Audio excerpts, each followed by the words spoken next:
Il y a un moment de calme dans la vie où l'on réalise que quelque chose en nous ne fonctionne pas correctement, même si tout semble normal en apparence. C'est comme s'il y avait une distance entre qui l'on est vraiment et la personne que l'on s'efforce de maintenir au quotidien. Cette distance ne surgit pas soudainement, elle se construit petit à petit, à chaque fois que l'on tente de se protéger, de s'affirmer, de se comparer aux autres, de se défendre, de se justifier. Et sans s'en rendre compte, on finit par confondre cet ensemble de stratégies avec sa propre identité. C'est ainsi que naît l'ego, non pas comme notre essence, mais comme une armure que l'on porte si souvent qu'on finit par croire qu'elle fait partie intégrante de notre être. L'ego naît comme mécanisme de survie, mais il se transforme en prison émotionnelle lorsqu'on recherche constamment l'approbation d'autrui, qu'on évalue chaque geste à l'aune de la réaction qu'il pourrait susciter, qu'on se fie à celle des autres pour juger de sa valeur. Il crée un discours intérieur qui nous persuade d'être seuls, de devoir lutter, de devoir faire nos preuves, comme si la vie était un champ de bataille permanent. Ce sentiment de séparation n'est pas inné, il est acquis. L'ego nous fait croire à l'existence d'un moi isolé, déconnecté de tout, et c'est précisément ce sentiment d'isolement qui nous rend si fragiles et si bruyants.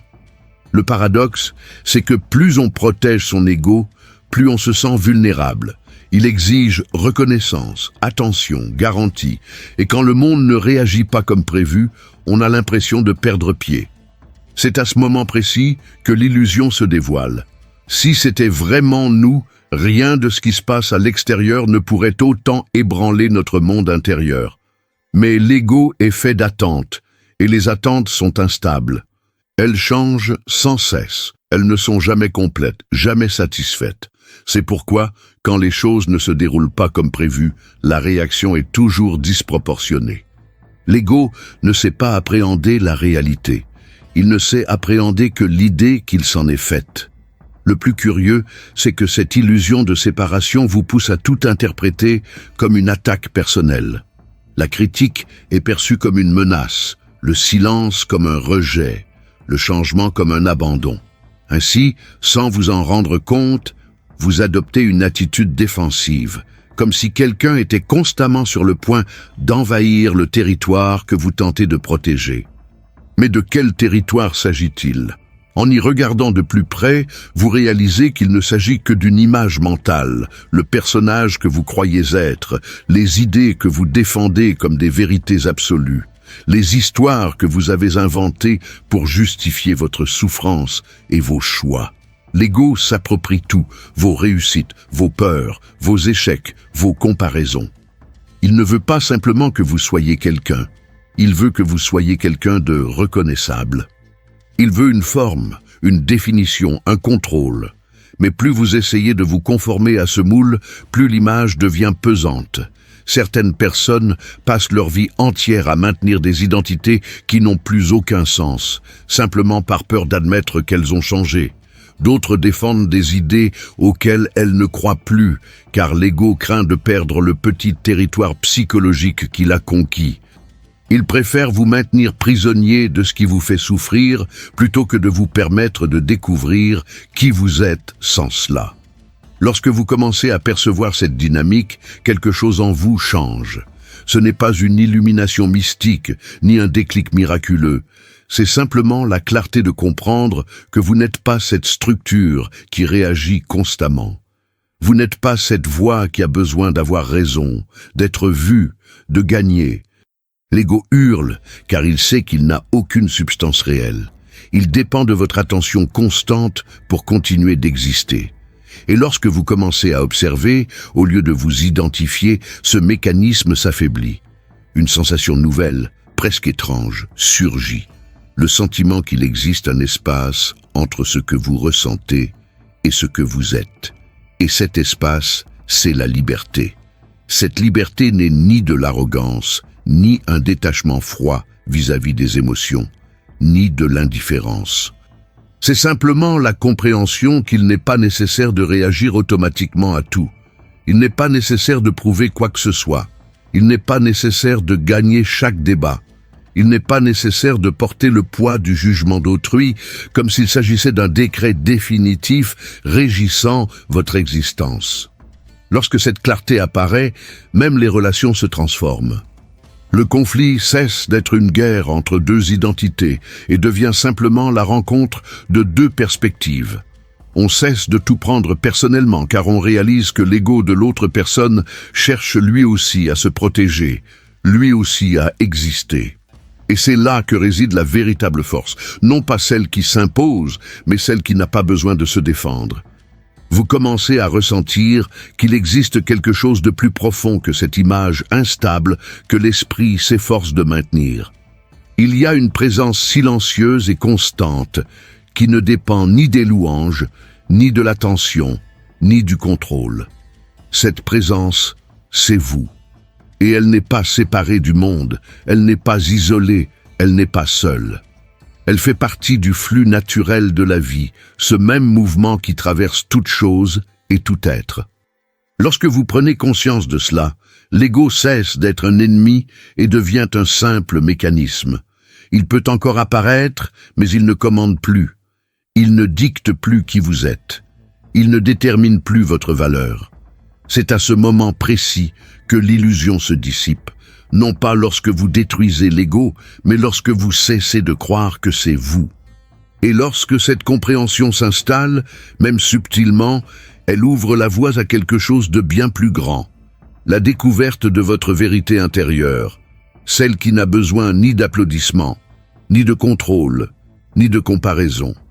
Une vérité qui existe tout simplement et qui ne peut être vécue pleinement que lorsque vous cessez enfin de vous cacher derrière l'image que vous pensiez devoir projeter. Dès lors, le chemin s'élargit et le voyage cesse d'être une lutte pour s'affirmer et devient une quête d'authenticité. Le sentiment de solitude, d'être un grain de sable dans un monde chaotique, est l'une des souffrances les plus profondes qu'une personne puisse endurer. Et le plus frappant, c'est que cette souffrance ne provient pas du monde lui-même. Elle découle d'une croyance si souvent répétée qu'elle finit par paraître vraie, l'idée que l'on est séparé des autres. Que l'autre est l'autre, que la nature est extérieure, que l'univers se déroule là-bas, tandis que l'on lutte ici-bas. Cette idée est si répandue, si ancrée que presque personne ne la remet en question. Pourtant, elle est fausse. Dès notre plus jeune âge, on nous a appris à nous percevoir comme des individus indépendants. La logique est toujours la même. Il faut se démarquer, il faut conquérir, il faut triompher. Comme si la vie était une course solitaire. Mais il y a là une contradiction flagrante. Si nous sommes si indépendants, pourquoi tout ce que nous ressentons dépend-il autant des autres? Pourquoi la joie d'une étreinte, le poids du rejet, le réconfort d'un regard ou la douleur d'un mot nous affectent-ils si directement? En réalité, nous ne sommes pas des îles, nous sommes plutôt comme des vagues, chacune avec sa propre forme, mais toutes issues de la même mer. Avez-vous déjà remarqué à quel point votre humeur change en fonction des personnes qui vous entourent? Comment les émotions se propagent silencieusement, comme transmises par l'air. Vous entrez dans un environnement pesant et vous sentez immédiatement votre corps réagir. Vous rencontrez une personne légère et calme et quelque chose en vous se détend. Il ne s'agit pas simplement d'empathie, il s'agit de connexion. Et cela se produit constamment, même sans que vous vous en rendiez compte. Car ce qui vous façonne, vos pensées, vos sentiments, vos désirs, ne surgit pas du néant. Cela provient de ce qui vous entoure, de ce que vous absorbez, de ce que vous laissez entrer.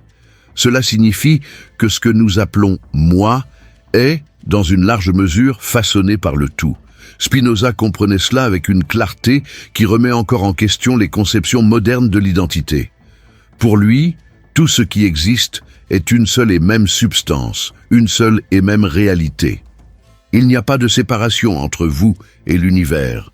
Tout ce qui vous arrive se produit au sein de cette totalité. La conscience que vous éprouvez n'est pas un produit isolé de votre cerveau, mais une expression de la nature elle-même agissant à travers vous. Cela peut paraître abstrait au premier abord, mais c'est profondément concret. Car si tout est interconnecté, alors votre façon de vivre, de ressentir et de penser est en dialogue constant avec tout ce qui vous entoure. Vous n'êtes pas séparé du monde, vous êtes le monde qui se manifeste sous une forme spécifique. Imaginez un instant que votre existence ne soit pas une bulle isolée, mais un pont. Un pont entre le monde extérieur et votre monde intérieur. Lorsque vous prenez conscience de cela, votre regard sur la vie se transforme. L'autre cesse d'être une simple personne. Il devient le reflet de quelque chose qui existe aussi en vous. La nature cesse d'être un décor et devient un miroir. Chaque geste, chaque rencontre, chaque silence prend une autre dimension, car vous comprenez que vous interagissez constamment avec quelque chose de plus grand, et que cette interaction est ce qui vous façonne véritablement. Mais cette idée n'a rien de romantique, elle exige une responsabilité, car si vous êtes l'expression du tout, alors tout ce que vous ressentez et faites lui retourne. Votre colère, votre bonté, votre présence ou votre absence, tout cela contribue à la trame de la réalité. Et c'est là que la vision de Spinoza devient transformatrice. Il ne dit pas qu'il faille se fondre passivement dans l'univers, mais qu'il faut vivre en ayant conscience que son existence a un impact, non par la grandeur, mais par la connexion. Il n'y a pas de geste neutre quand tout est interconnecté. Beaucoup cherchent le sens de la vie comme s'il s'agissait d'un but à atteindre, mais le sens ne réside pas dans la finalité, mais dans la connexion. Il réside dans la manière dont vous vous connectez à tout ce qui vous entoure. Et cette connexion n'est pas quelque chose que vous devez construire. Elle existe déjà. Ce dont vous avez besoin, c'est d'arrêter de vous bloquer. Arrêtez de vivre dans la peur, dans les comparaisons, dans les jugements qui ne font que renforcer l'idée de séparation.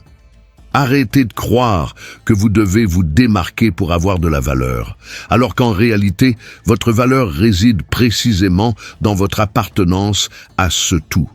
Cela ne signifie pas perdre son individualité. Bien au contraire. Ce n'est qu'en comprenant que l'on fait partie de quelque chose de plus grand que l'on peut commencer à vivre pleinement. Car il n'est plus nécessaire de se forger une image. Il n'est plus nécessaire de prouver son existence. Il suffit d'exprimer ce que l'on est déjà, ce qui vibre déjà en soi, sans craindre le rejet. Lorsque l'on accepte d'être une expression unique de la même énergie présente chez les autres, la comparaison perd son sens et les conflits s'apaisent, car on a déjà sa place, on a toujours eu sa place. Cette perception change radicalement votre rapport à la solitude. Elle ne disparaît pas, mais se métamorphose. Elle cesse d'être absence et devient présence. Vous êtes peut-être seul, mais vous n'êtes pas séparés. Car la conscience qui vous habite n'est pas seulement la vôtre, c'est la même conscience qui habite toute chose. Et c'est pourquoi le silence, la nature et le contact avec l'instant présent sont si puissants. Ils vous rappellent le lien, non par les mots mais par le sentiment, par la vérité. Il est impossible de continuer à vivre comme avant après avoir pris conscience de cela. Les petites choses acquièrent une profondeur nouvelle. Votre regard, votre écoute, votre toucher, tout est porteur d'une intention différente, car vous savez désormais que vous n'interagissez pas seulement avec des choses ou des personnes, mais avec des manifestations du même principe qui vous façonnent également. Et cela engendre une profonde humilité. Non pas l'humilité qui vous rabaisse, mais celle qui reconnaît « je ne suis pas tout, mais je fais partie du tout ». Et cela suffit. Si vous vous sentez déconnecté, en décalage, comme si vous n'aviez pas votre place, ce n'est peut-être pas parce que le monde vous rejette, c'est peut-être parce que vous avez oublié de regarder avec les bons yeux. Le monde est en vous autant que vous êtes dans le monde. Et lorsque vous commencez à vivre à partir de cette conscience, la quête désespérée d'approbation, d'appartenance, de contrôle, perd son pouvoir. Car vous êtes déjà là où vous devez être. Et alors commence le véritable voyage, non pas celui de la recherche de soi, mais celui de l'être tout simplement. Et être, dans ce cas, ne consiste pas à affirmer un moi rigide, mais à laisser la vie s'exprimer à travers vous avec plus de vérité, plus de légèreté et plus de présence. C'est de cette compréhension que naît le changement de cap. Car lorsqu'on vit en harmonie avec un tout, chaque pas cesse d'être une épreuve et devient une danse. Et cette danse n'exige pas la perfection, seulement la conscience que vous n'avez jamais été séparés, jamais, et que ce souvenir simple et profond, peut être le point de départ de tout ce que vous avez toujours recherché. Il arrive un moment dans la vie où l'on réalise que tout ce que l'on a tenté de contrôler nous a toujours échappé au fond. Et peu importe nos efforts, nos plans, nos anticipations, le monde s'obstine à être ce qu'il est et non ce que l'on voudrait qu'il soit. Ce moment peut survenir insidieusement dans une frustration quotidienne ou exploser brutalement lors d'une crise qui nous force à affronter la vérité longtemps ignorée. Le contrôle est une illusion, et plus qu'une illusion, c'est un fardeau. Un effort constant et épuisant pour maintenir le monde prisonnier d'un scénario qui n'existe que dans notre tête. Mais le problème n'a jamais été le monde. Le problème réside dans ce besoin constant que tout se déroule selon vos attentes. En réalité, ce désir de contrôle ne découle pas de la force, mais de la peur. Peur de perdre, peur de faire des erreurs, peur de ne pas être aimé, peur d'échouer, peur d'affronter vos véritables sentiments. Contrôler, c'est tenter de protéger l'image que vous vous êtes construite. C'est comme s'il y avait un mur entre vous et la réalité, un mur fait de projets, d'exigences, de règles intérieures et de contraintes extérieures. Mais le monde ne respecte pas ces murs. La réalité est bien plus libre. Et lorsqu'elle ne correspond pas à vos attentes, vous souffrez. Ce que propose Spinoza est presque une invitation à la maturité émotionnelle. Reconnaître que tout ce qui existe obéit à un ordre naturel. Rien n'est dû au hasard, mais rien n'est non plus soumis à vos désirs. Il existe un flux, une logique, une chaîne de causes et d'effets qui imprègnent toute chose, y compris vous. Et plus vous luttez contre ce flux, plus vous vous infligez de souffrance. Non pas parce que la vie est cruelle, mais parce que votre résistance se transforme en friction.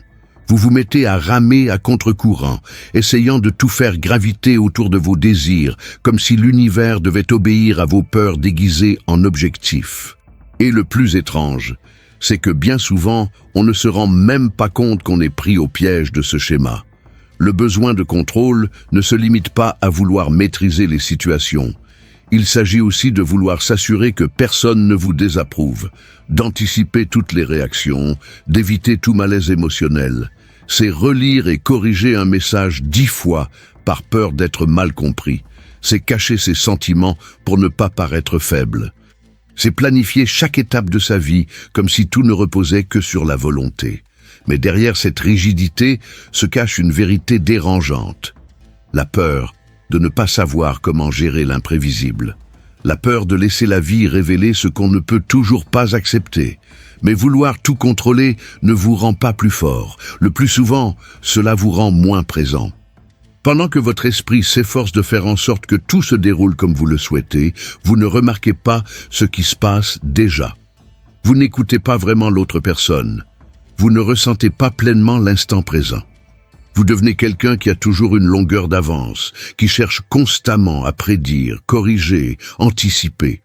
Et dans ce processus, vous perdez ce que l'on ne peut vivre que lorsqu'on est pleinement présent, la vérité. Car la vérité est imprévisible. Elle ne se laisse pas guider par un plan.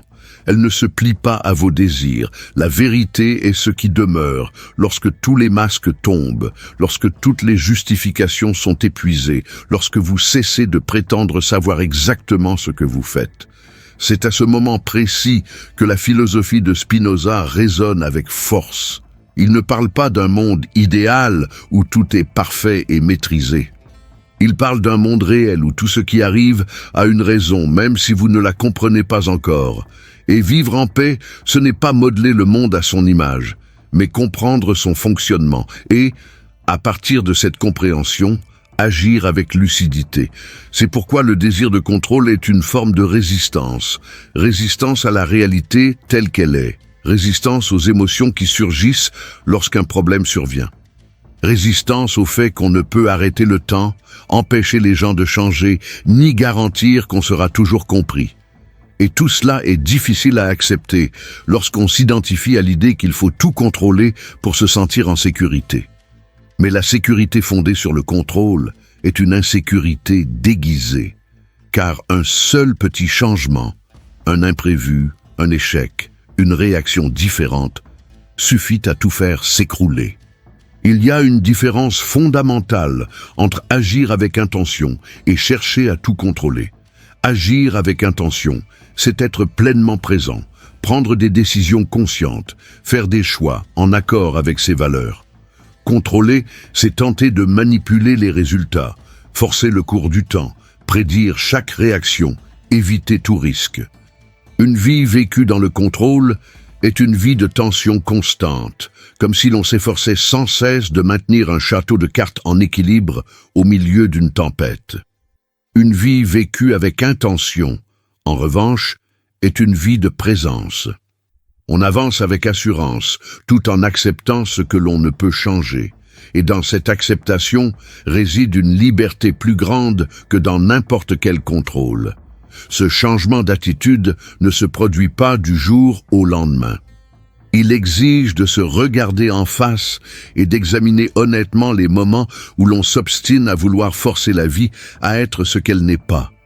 Il exige de reconnaître quand on utilise le contrôle comme un bouclier émotionnel. Il exige de s'autoriser à ressentir ce qui se cache derrière la peur de lâcher prise. Et peut-être, ce faisant, réaliserez-vous quelque chose que vous n'aviez jamais remarqué auparavant. Ce que vous craignez le plus, ce n'est pas l'imprévisibilité en elle-même, mais ce qu'elle peut révéler de vous. Le contrôle masque, l'abandon révèle. Et nous ne sommes pas toujours prêts à nous regarder en face, mais c'est seulement dans cet état de vulnérabilité consciente que la véritable transformation s'opère. Lorsque vous cessez de résister, lorsque vous cessez de tenter d'empêcher la vie de vous traverser, quelque chose en vous se réorganise. Il ne s'agit pas d'abandonner, mais de lucidité.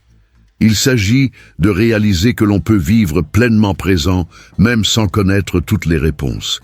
Il s'agit de comprendre que la clarté ne provient pas du contrôle, mais de l'ouverture. Et c'est dans cette ouverture que vous commencez à ressentir une paix qui ne dépend pas des événements extérieurs. Une paix qui naît de la fin du combat intérieur. Le désir de contrôle semble protéger, mais en réalité, il nous éloigne. Il nous éloigne des autres, du moment présent, de la vérité. Lorsqu'on se libère de ce besoin, il subsiste des incertitudes, des défis, des émotions intenses. Mais une nouvelle légèreté apparaît aussi. Une légèreté qui permet de vivre sans la tension de celui ou celle qui se sent obligé, de tout maîtriser. Vous n'êtes pas venu sur terre pour porter le monde sur vos épaules. Vous êtes venu sur terre pour y participer. Et participer est bien plus puissant que contrôler. La vie n'a pas besoin d'être parfaite pour être authentique. Et la vérité, aussi dérangeante soit-elle au premier abord, apporte toujours une liberté qu'aucune illusion ne saurait offrir. Lorsqu'on comprend cela, le contrôle perd de son attrait. Et à sa place, naît quelque chose de bien plus fort, la confiance. Non pas une confiance aveugle, mais une confiance lucide. La confiance de celui ou celle qui sait que même sans tout contrôler, il ou elle peut surmonter n'importe quoi par sa présence et sa vérité. Et c'est de cette confiance qu'une nouvelle voie s'ouvre. Une voie où vivre cesse d'être un effort pour maintenir les apparences et devient un acte d'écoute profonde. Écouter la vie telle qu'elle est et s'écouter soi-même tel qu'on est. Il existe une idée très répandue et très dangereuse, selon laquelle on peut devenir tout ce que l'on veut, qu'il suffit de volonté, de concentration, de discipline et de pensée positive pour transformer n'importe quel désir en réalité. Cette idée semble libératrice au premier abord. Après tout, qui ne voudrait pas croire qu'il peut bâtir la vie parfaite, choisir sa voie et façonner entièrement son propre destin? Mais derrière cette promesse séduisante se cache un fardeau terrible, l'illusion d'être responsable de tout. Et avec elle vient le poids de la culpabilité, la comparaison constante et la frustration silencieuse de ne pas pouvoir répondre à une attente qui n'a peut-être jamais été la vôtre. En réalité, vous ne choisissez pas tout ce que vous ressentez. Vous ne décidez pas de ce que vous voulez. Vous n'avez aucun contrôle sur les pensées qui surgissent, ni sur les impulsions qui vous traversent l'esprit aux moments les plus inattendus. Et cela ne vous rend pas faible. Cela vous rend humain. Spinoza l'avait compris avec une clarté saisissante. Pour lui, la liberté absolue, au sens de choisir n'importe quoi, n'importe quand, n'existe pas. La liberté véritable naît d'une compréhension profonde des causes qui vous animent. Vous n'êtes pas libre lorsque vous ignorez ces causes, mais lorsque vous reconnaissez leur origine. Dès lors, vous cessez d'être l'instrument de vos propres impulsions. C'est à ce moment précis que vivre en accord avec sa vérité commence à prendre tout son sens. Il ne s'agit pas de rechercher une identité figée, ni de construire une image idéalisée. Il s'agit d'approcher progressivement et avec plus d'authenticité ce qui vibre en vous. Et ce cheminement ne repose pas sur des slogans motivants, mais sur une observation continue. Lorsque vous commencez à comprendre que tout ce que vous désirez ne vous représente pas vraiment, et que toutes vos pensées ne sont pas fiables, vous cessez de prendre vos réactions automatiques pour des vérités absolues. Alors, un espace intérieur se crée où un véritable choix peut s'opérer, non pas le choix de ce que l'on désire, mais celui de la manière dont on réagit à ce que l'on ressent. Nombreux sont ceux qui croient vivre en accord avec leurs convictions profondes, alors qu'en réalité, ils ne font que suivre des désirs qu'ils ont appris à valoriser. Des désirs semés dès l'enfance, réussir, être admiré, être reconnu, être accepté. Mais combien de ces objectifs ont été véritablement choisis? Combien ne sont que des réponses à la peur de ne pas être à la hauteur? Lorsque l'on vit en réaction à ces exigences extérieures, la vie devient une course sans fin. On ne vit plus en accord avec soi-même, mais en essayant de s'adapter à ce que le monde semble attendre de nous. Spinoza disait que plus on se comprend soi-même, plus on agit par nécessité intérieure et moins sous l'influence d'impulsions extérieures. Cela change tout, car la plupart des gens croient décider librement alors qu'en réalité, ils sont simplement mus par des forces qu'ils ne comprennent pas.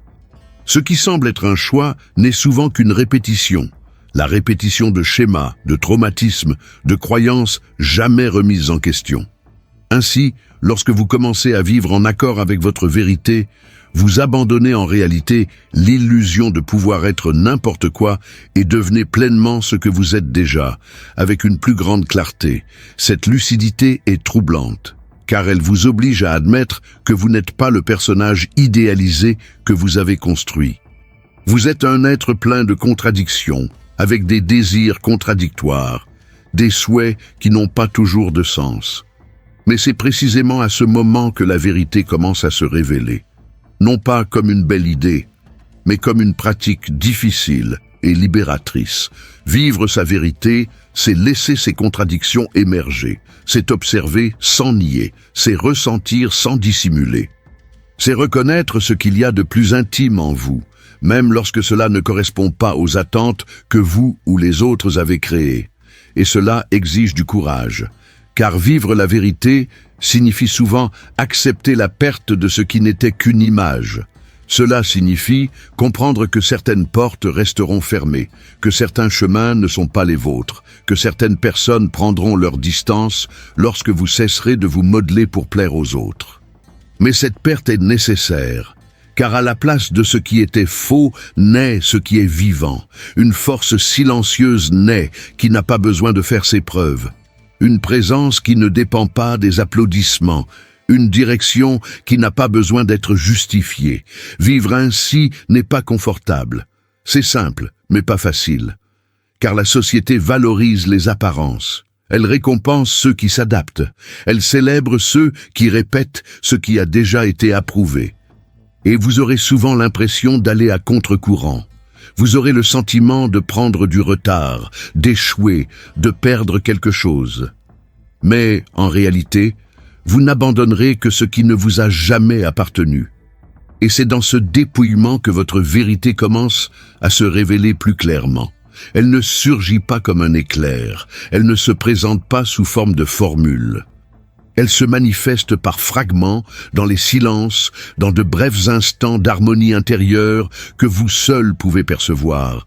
Et le plus beau dans tout cela, c'est que, lorsqu'on commence à vivre en accord avec ses véritables sentiments, on devient moins dépendant de l'approbation extérieure, car la vérité intérieure, lorsqu'elle est pleinement ressentie, se suffit à elle-même.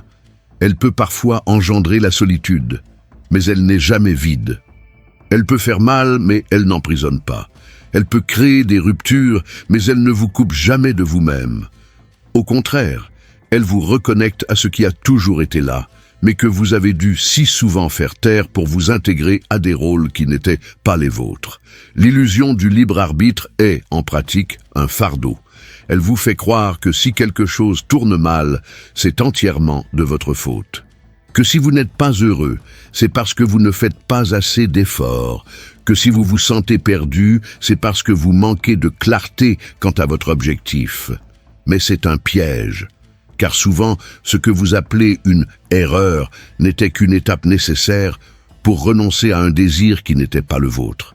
Et ce que vous appelez un échec n'est que l'univers qui vous indique que cette voie n'est plus la vôtre. La vie n'est pas une ligne droite, dictée par la seule force de votre volonté. C'est un organisme vivant qui se meut, change, s'adapte et se renouvelle. Spinoza concevait la liberté non comme le pouvoir de tout faire, mais comme la capacité d'agir en accord avec sa nature profonde. Autrement dit, mieux on se connaît, plus on est capable de vivre authentiquement, non pas parce qu'on peut tout faire, mais parce qu'on accepte ce qui nous anime vraiment. Et lorsque cette acceptation survient, la comparaison avec autrui perd tout son sens, car on comprend que chacun a son propre chemin, ses propres raisons, son propre rythme. Ce qui a du sens pour autrui peut n'en avoir aucun pour vous. Et c'est normal. La vérité n'est pas banale, elle est unique. Vivre sa vérité, c'est donc mettre fin à une guerre silencieuse, la guerre qui consiste à essayer d'être quelqu'un d'autre. La guerre qui consiste à essayer de s'intégrer à un monde qui exige de vous que vous soyez plus que vous ne l'êtes déjà. Lorsque cette guerre prend fin, quelque chose de bien plus profond commence. La véritable possibilité d'être en paix avec soi-même. Non pas parce que tout est résolu, mais parce que vous avez cessé de fuir, et c'est dans cet espace que la véritable transformation s'opère. Car tout changement qui prend racine en soi, même lent, est solide. Et chaque choix fait en toute vérité possède une force qu'aucune illusion ne peut soutenir. La liberté est devenue un mot galvaudé. On le retrouve dans les discours de motivation, les campagnes marketing, les légendes de photos et même dans les promesses illusoires d'un succès rapide. Mais la vraie liberté, celle qu'on ne peut acheter ni conquérir par la force, est d'une toute autre nature. Elle ne s'acquiert pas en faisant tout ce qu'on veut. Elle naît de la compréhension des raisons de nos désirs. Et c'est à ce moment précis que tout bascule. Car sans cette compréhension, ce qui ressemble à la liberté n'est qu'un leurre. Une simple répétition de désirs non choisis, une réaction déguisée en décision. La liberté n'existe que là où règne la clarté. Et la clarté ne vient pas de l'extérieur, elle naît d'une rencontre sincère avec soi-même. Beaucoup pensent que la liberté consiste à faire tout ce que l'on veut. Mais le désir en soi est instable, il est changeant.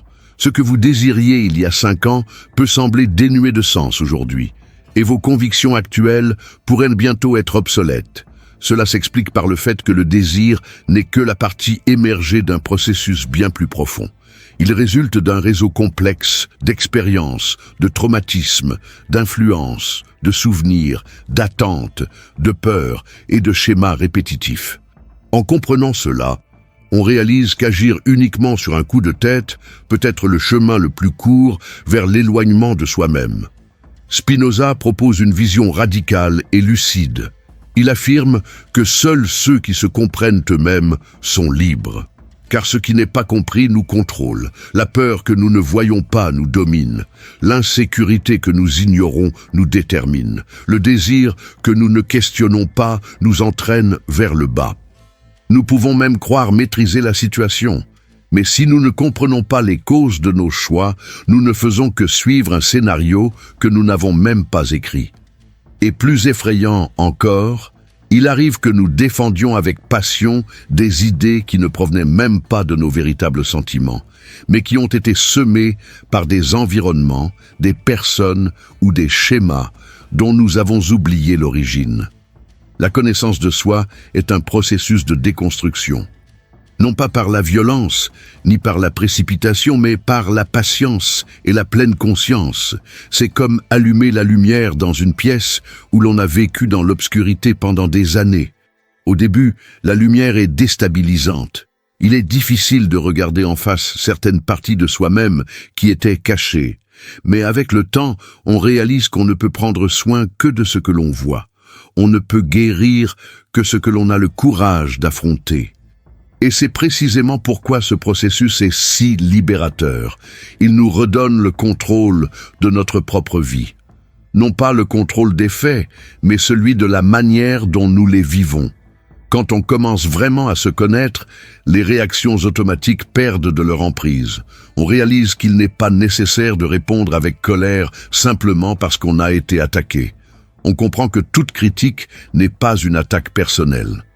On reconnaît que parfois, ce vide que l'on ressent n'est pas un signe d'échec, mais une invitation à l'introspection. Et c'est dans cet espace intérieur de plus en plus clair que l'on commence à prendre des décisions avec plus de cohérence. On commence à agir non pas pour plaire, non pas pour s'intégrer, non pas pour éviter l'inconfort, mais parce qu'au fond de soi, quelque chose approuve véritablement ce choix. La différence entre une vie vécue sur un coup de tête et une vie vécue en pleine conscience est frappante.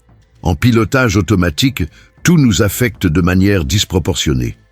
Un seul mot peut gâcher notre journée. Un refus paralyse nos projets. Une comparaison nous fait douter de notre valeur. Mais en vivant en pleine conscience, on ressent tout cela, certes, mais avec une autre perspective. On ressent, mais on ne se perd pas. On écoute, mais on ne s'effondre pas. On évolue, mais on ne se trahit pas. Voilà la vraie liberté. Non pas la liberté d'éviter les difficultés, mais la liberté de rester entier, même face à l'adversité. Spinoza croyait que se connaître soi-même, c'était aussi connaître l'ordre de la nature. Car pour lui, tout ce qui existe fait partie d'une même réalité. Ainsi, s'observer avec honnêteté, c'est aussi observer l'univers en mouvement. On commence à percevoir comment les émotions suivent certains schémas. Comment la peur, par exemple, masque presque toujours une souffrance plus ancienne. Comment la colère n'est souvent qu'un cri de détresse. Comment la tristesse peut être, à certains stades de la vie, le seul chemin possible vers la maturité. Ce regard ne juge pas, ne refoule pas, n'invente pas d'excuses. Il observe tout simplement. Et c'est de cette observation que naît la transformation. Il est important de préciser que ce processus n'est pas sans malaise. Apprendre à se connaître implique souvent de se défaire des histoires que l'on a inventées pour se protéger. C'est admettre que certains choix ont été motivés par un besoin d'affection, que certaines relations ont été entretenues par peur de la solitude, que certaines réussites ont été poursuivies non par amour, mais par insécurité. C'est douloureux, certes, mais aussi libérateur, car tant que ces histoires restent enfouies, elles vous emprisonnent. Dès l'instant où vous les découvrez, vous gagnez le pouvoir d'en écrire d'autres, non pas pour prouver quoi que ce soit, mais parce que vous savez désormais où vous voulez vraiment aller.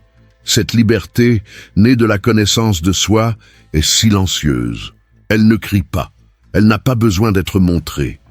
Elle se révèle dans votre façon d'être au monde, dans votre posture, dans ce regard libéré du besoin de convaincre, dans cette présence qui ne réclame pas l'attention, mais se perçoit naturellement. Car il y a une différence immense entre ceux qui vivent pour être vus et ceux qui vivent en accord avec ce qu'ils voient en eux-mêmes. Et ceux qui se voient avec vérité n'ont besoin de convaincre personne. car vous ne recherchez plus la validation, mais la cohérence. C'est pourquoi la connaissance de soi est la seule forme de liberté que personne ne peut vous ravir, car elle ne dépend ni de l'environnement, ni du statut social, ni de la reconnaissance, ni des circonstances extérieures. Elle réside dans votre capacité à vous observer, à vous comprendre, à vous réorganiser intérieurement. Elle se manifeste chaque fois que vous choisissez de vous écouter avant de réagir au monde. Chaque fois que vous vous autorisez à ressentir avant de décider. Chaque fois que vous comprenez que vous n'avez pas besoin de renier qui vous êtes pour être accepté. Cette liberté n'est pas la fin du voyage, mais son commencement. Car c'est seulement en paix avec soi-même que l'on peut entrer en relation avec autrui de manière authentique. C'est seulement en restant fidèle à soi-même que l'on peut faire confiance. C'est seulement en se connaissant soi-même que l'on peut vivre pleinement le moment présent. Et vivre pleinement le moment présent, c'est vivre avec un but. Non pas un but idéalisé, mais un sens qui se révèle dans l'acte même d'être conscient. La véritable liberté ne nous coupe pas du monde. Elle nous y réintègre, avec plus de plénitude, plus de sérénité, plus de vérité. Et peut-être, au final, est-ce tout ce que nous recherchons? Non pas une vie où tout est sous contrôle, mais une vie où nous sommes suffisamment présents pour affronter avec dignité ce qui se présente. Et cette dignité commence lorsqu'on cesse de se fuir soi-même, car celui qui cesse de se fuir n'a plus besoin de fuir quoi que ce soit. Et c'est le début d'une liberté éternelle. Il arrive un moment dans la vie où l'on réalise que la plus grande partie de notre souffrance ne provient pas de ce qui s'est passé, mais de ce que l'on attendait. Elle ne vient pas de la réalité elle-même, mais de la lutte constante pour la faire correspondre à nos désirs, nos prédictions, nos idéalisations. La douleur ne réside pas dans le fait, mais dans la résistance. La résistance nous fait croire que les choses auraient dû être différentes, que nous méritions un autre dénouement, que le monde était obligé de suivre le scénario que nous avions imaginé. Et c'est précisément dans cet espace entre ce qui est et ce que nous voudrions qu'il soit que naît le tourment. La réalité en soi n'est généralement pas aussi cruelle que l'histoire que nous en créons. Spinoza comprenait cette dynamique comme peu d'autres. Selon lui, tout ce qui existe obéit à un ordre qui ne dépend pas de nos préférences. Chaque événement s'inscrit dans un réseau de causes et d'effets qui s'étend bien au-delà de ce que nous pouvons percevoir. Lutter contre cet ordre, ce n'est pas se battre contre un obstacle précis, mais contre la structure même de la vie. Et ce combat, outre son caractère futile, est épuisant. Car la réalité ne change pas sous l'effet de pressions internes.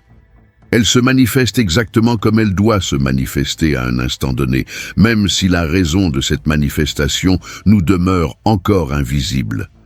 Accepter les choses telles qu'elles sont n'est pas de la résignation. Ce n'est pas abandonner. Ce n'est pas de la passivité. C'est de la lucidité. C'est le courage de regarder ce qui est sans chercher à le déformer. C'est reconnaître que notre volonté n'est pas le centre de l'univers et que, malgré cela, on peut vivre en paix. La paix ne naît pas de la perfection. Elle naît lorsqu'on cesse d'exiger la perfection en permanence. Elle commence lorsqu'on comprend que chaque instant a un sens, même s'il ne trouve pas encore sa place dans notre histoire personnelle. Accepter la réalité ne signifie pas approuver tout ce qui arrive. Cela ne signifie pas cautionner les injustices, la douleur ou les erreurs. Cela signifie simplement cesser d'ajouter de la souffrance à ce qui fait déjà mal. C'est comme porter une valise lourde. Et en plus de la valise, s'obstiner à porter la culpabilité, les comparaisons, la colère et l'exigence que les choses auraient dû être différentes. Accepter ne diminue pas le poids de la valise, mais cela vous évite de vous détruire en essayant de la porter de la manière la plus difficile. La plupart des gens pensent ne pouvoir accepter quelque chose qu'après en avoir pleinement compris la raison. Or, la véritable acceptation précède la compréhension. Elle ne requiert aucune explication. Elle reconnaît le fait, même lorsqu'il est difficile à accepter. et c'est précisément dans cette ouverture que la compréhension commence à émerger. Car lorsque l'esprit cesse de résister, il peut enfin voir. La résistance brouille, déforme, exagère, l'acceptation clarifie. C'est comme si, en regardant une vitre embuée, celle-ci devenait translucide à mesure qu'on l'accepte. Rien n'a changé à l'extérieur, mais quelque chose a changé à l'intérieur. Ce qui est intéressant, c'est que cette acceptation engendre une force bien différente de la force tendue que nous avons l'habitude de rechercher. Ce n'est pas la force de celui qui domine tout, mais celle de celui qui n'a besoin de rien dominer pour tenir bon. C'est une force calme et stable, indépendante des circonstances. Cette stabilité ne découle pas de la perfection, mais d'un abandon conscient. L'abandon de celui qui se libère du besoin de contrôler, de prédire, de savoir précisément où la vie le mène. C'est un abandon lucide, non naïf. Un abandon qui dit « Je n'ai pas choisi tout ce qui est arrivé, mais je choisis la voie que je suivrai à partir de maintenant. » Et l'aspect le plus profond de tout cela, c'est de comprendre que l'acceptation ne nous éloigne pas de l'action. Au contraire, elle nous y incite. Lorsque nous résistons, nous agissons sous l'impulsion de la douleur, de la précipitation, de la fuite, dans une tentative désespérée de réparer ce qui n'est peut-être même pas cassé. Mais lorsque nous acceptons, notre action découle de la compréhension, non du besoin. Nous agissons avec plus de précision, de présence et d'honnêteté. L'acceptation nous ramène à l'instant présent, et c'est seulement dans le présent que l'on peut véritablement agir. Le passé n'est que souvenir. L'avenir n'est que projection.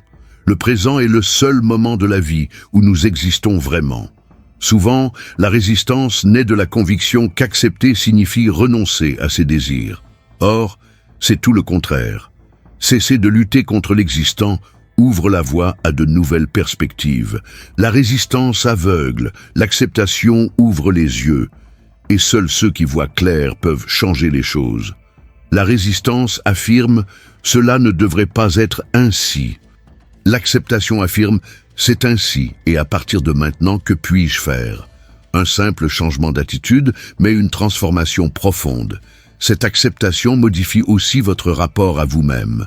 Au lieu de lutter contre vos émotions, vous commencez à les écouter. Au lieu d'exiger de votre esprit qu'il fonctionne d'une certaine manière, vous apprenez à mieux comprendre vos mouvements intérieurs. Et ce changement est fondamental, car la paix ne naît pas de la domination des émotions, mais de la cessation de la guerre contre elles. La colère, par exemple, a une fonction. La tristesse aussi. La peur de la même façon. Accepter, ce n'est pas étouffer ces émotions. Accepter, c'est leur laisser l'espace nécessaire pour s'exprimer, pour remplir leur rôle, pour pouvoir s'en aller une fois leur mission accomplie. Et lorsque cette ouverture d'esprit devient une seconde nature, vous réalisez quelque chose d'inédit. La réalité n'est pas votre ennemi. Elle ne l'a jamais été. Ce qui fait mal, c'est la friction entre vous et elle. Cette friction est engendrée par des attentes irréalistes, par des comparaisons incessantes, par la conviction qu'il n'existe qu'un seul chemin, qu'une seule voie juste, qu'un seul aboutissement idéal. Mais la vie ne fonctionne pas ainsi. Elle ne suit pas de scénario rigide. Elle ne se répète pas mécaniquement. Elle s'écoule, tout simplement. Et lorsque vous commencez à vous laisser porter par ce courant, au lieu de le combattre, la paix cesse d'être un but et devient une conséquence. L'acceptation, c'est respirer profondément quand les choses ne se passent pas comme prévu. Ce n'est pas se punir en cas d'échec. Ce n'est pas se comparer à ceux qui sont à une autre étape de leur vie. C'est comprendre que chacun suit son propre rythme et que ce rythme ne peut être artificiellement accéléré ou retardé. L'acceptation, c'est laisser la vie suivre son cours, sans pour autant se décharger de sa responsabilité envers soi-même. C'est être pleinement présent à ce qui est, sans chercher à fantasmer sur ce qui pourrait être. Cette clarté confère une présence si profonde que les petites choses prennent une autre dimension, un geste sincère, un silence nécessaire, une pause au milieu du chaos. La vie devient moins bruyante et plus authentique. C'est dans cette réalité, perçue sans filtre, que naît la paix. Non pas comme quelque chose de lointain, mais comme un poids que l'on ressent sur ses épaules lorsqu'on se libère enfin d'un fardeau si longtemps porté. La paix ne vient pas une fois tous les problèmes résolus. Elle vient lorsqu'on comprend qu'il n'est plus nécessaire d'exiger que tout se résolve à sa façon. Elle vient lorsqu'on réalise que la vie n'a pas besoin de suivre notre scénario pour être vécue pleinement. Et c'est précisément ce changement, cette acceptation mûre et lucide, qui ouvre la voie à la prochaine étape du voyage. Car lorsque l'on cesse de résister à la réalité, on peut enfin entendre ce que la vie tente de nous dire. Et c'est de cette écoute que naît l'éveil de la conscience. Il y a un moment, presque toujours silencieux, où quelque chose en vous commence à s'éveiller. Ce n'est pas un moment spectaculaire, ni une illumination divine, ni une révélation digne d'un film. C'est plus subtil, plus intime, plus réel. C'est comme si, soudain, vous réalisiez avoir passé une grande partie de votre vie endormi intérieurement, vivant seulement à la surface des choses, réagissant automatiquement, répétant des schémas sans vous en rendre compte, suivant des chemins que vous n'avez jamais vraiment remis en question. Cet éveil ne survient pas parce que vous avez reçu une réponse toute faite, mais parce que vous avez enfin commencé à vous poser les bonnes questions. L'éveil de la conscience survient lorsqu'on réalise qu'il existe en nous quelque chose qui observe tout, quelque chose qui perçoit nos émotions sans s'y perdre, qui comprend nos pensées sans s'y laisser emporter, qui ressent notre douleur sans s'y réduire. Ce quelque chose est la part la plus silencieuse de nous-mêmes, mais aussi la plus authentique, car lorsque l'on vit entièrement identifié à ses impulsions et à ses souvenirs, la vie devient une succession de réactions. Mais lorsque la conscience s'éveille, on commence à voir ce qui a toujours été là, sans jamais être vu, notre propre profondeur. Cet éveil ne rend pas la vie plus facile, il la rend plus réelle. Et c'est précisément ce qui est effrayant, car la réalité exige de la maturité, elle exige d'être présent, elle exige le courage de ne pas fuir, elle exige d'abandonner les vieilles justifications, les vieux récits, les vieilles structures internes qui ont si longtemps servi de béquilles émotionnelles. Lorsque la conscience s'éveille, ces béquilles commencent à s'effondrer une à une. Et bien que cela puisse sembler inconfortable au début, c'est aussi libérateur, car on cesse enfin de marcher avec un poids superflu, avec des peurs héritées, avec des attentes qui n'ont jamais été les nôtres. Spinoza comprenait que la conscience n'est ni un ornement de l'esprit, ni une fonction secondaire de la vie. Elle est la clé même d'une vie pleinement vécue. Il croyait que chaque fois que l'on comprend quelque chose sur soi-même, on se libère d'une chaîne invisible. Et cette libération ne s'opère pas par de grands discours, mais par de petits mouvements intérieurs. Reconnaître sa peur, admettre son orgueil, percevoir l'origine d'une réaction intense, accepter que certaines souffrances ne soient imputables à personne. C'est dans ces détails en apparence si simples que la conscience s'éveille véritablement. Mais la conscience ne s'éveille pas seulement intérieurement, elle s'éveille aussi extérieurement. On commence à percevoir des nuances auparavant imperceptibles, le ton de la voix, la tension dans les épaules, la hâte des pas, le vide dissimulé derrière les phrases répétées pour paraître fort. On comprend alors que chaque être humain porte un cheminement intime, à la fois unique et universel. Et cette perception transforme radicalement notre rapport aux autres. Le jugement perd son pouvoir. La comparaison perd son sens. Le besoin de prouver quoi que ce soit disparaît, car lorsqu'on s'éveille, on comprend que chacun mène des combats silencieux et que chacun avance à son propre rythme. Cet éveil transforme aussi votre rapport au temps. Vous cessez de vivre prisonnier du passé et de vous inquiéter morbidement pour l'avenir. Non pas parce que vous ignorez ce qui a été ou ce qui sera, mais parce que vous comprenez que le seul lieu où vous pouvez véritablement exister, c'est maintenant. Le présent cesse d'être un intervalle et devient la scène principale. Vous réalisez qu'aucun changement ne se produit en dehors du présent, qu'aucune guérison ne peut survenir à un autre moment, qu'aucune révélation profonde ne dépend d'une semaine, d'un mois, d'une année. Tout commence ici. Et lorsque vous vous installez dans le présent, la vie cesse d'être un couloir suffocant et devient un espace ouvert, où chaque pas compte. Lorsque la conscience s'éveille, on réalise qu'on a longtemps confondu mouvement et évolution. On pensait que courir était un signe de progrès, alors que souvent, ce n'était qu'une fuite. On pensait qu'occuper tout l'espace était un signe de force, alors que parfois, ce n'était que la peur de la solitude.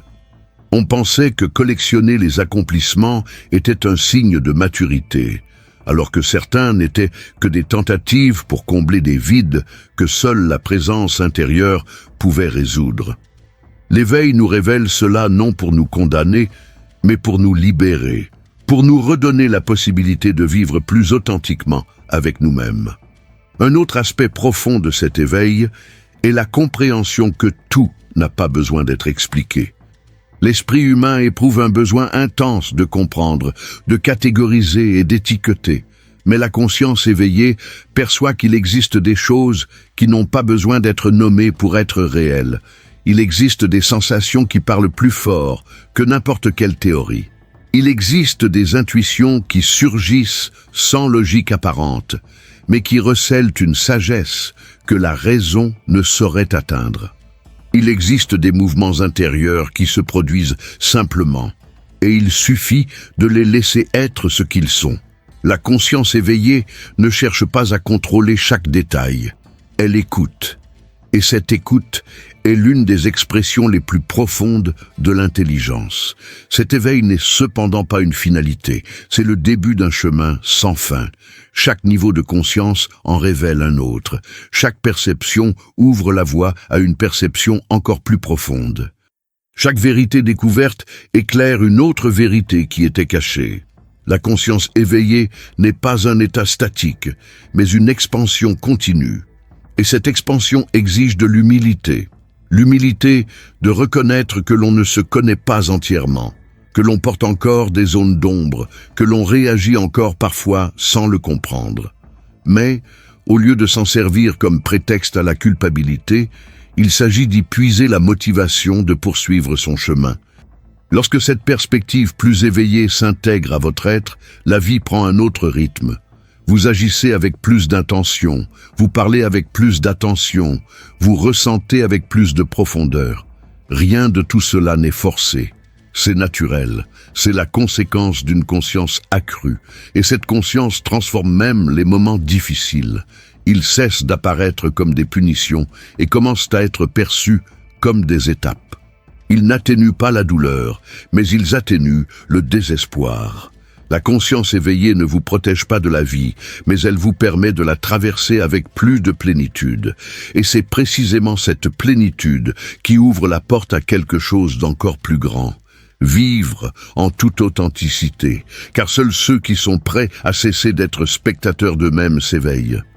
Et seuls ceux qui comprennent que la véritable transformation ne se produit pas par le discours, mais par la façon dont on se perçoit, dont on choisit d'agir, dont on décide de ressentir, s'éveillent. L'éveil de la conscience n'est pas la fin du voyage. C'est une invitation à une nouvelle façon d'exister, une façon où la vérité intérieure cesse d'être un murmure et devient la voie à suivre. Une façon où l'on réalise enfin que tout ce que l'on cherchait à l'extérieur était toujours en nous, attendant simplement le moment propice pour se révéler. Si cette vidéo vous a touché, vous a éclairé ou vous a fait réfléchir différemment, n'hésitez pas à la liker. Cela permet à d'autres personnes d'atteindre ce message. Si vous n'êtes pas encore abonné à la chaîne, abonnez-vous dès maintenant et activez les notifications pour ne manquer aucune vidéo. Ici, nous explorons en profondeur des sujets qui transforment véritablement la vie. J'aimerais avoir votre avis. Dites-moi en commentaire ce qui vous a le plus marqué dans cette vidéo, ce qui vous a semblé pertinent, ou quelle expérience personnelle y fait écho. Je lis tous les commentaires et nombre de mes prochains scénarios s'inspirent de ces échanges. Et si vous avez trouvé ce contenu riche, je vous invite à regarder toutes les autres vidéos de la chaîne. De nombreux sujets sont liés à ce dont nous avons parlé aujourd'hui. C'est un parcours continu, pas une vidéo isolée. N'hésitez pas à explorer. Votre présence ici n'est pas le fruit du hasard.